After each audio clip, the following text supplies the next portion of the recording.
بویاپس جدید اومده وارد بازی. قرار امروز بویاپس رو بگیریم. ما 500 جم داریم. قرار 2000 تا جم رو برای باکسش خرج کنیم و اگه نداد با 300 جم بریم بویاپس عادی رو بگیریم. بریم سراغ تماشای این ویدیو.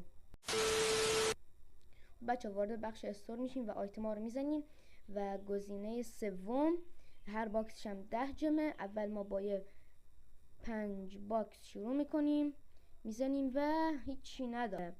50 جم میزنیم و هیچی نداد. دوتایی میزنیم و نداد. باز دوتایی نداد. این دفعه میریم 6 تایی میزنیم و نداد.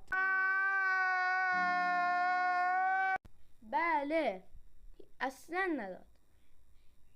بنازم و از این بخش میایم بویاپس رو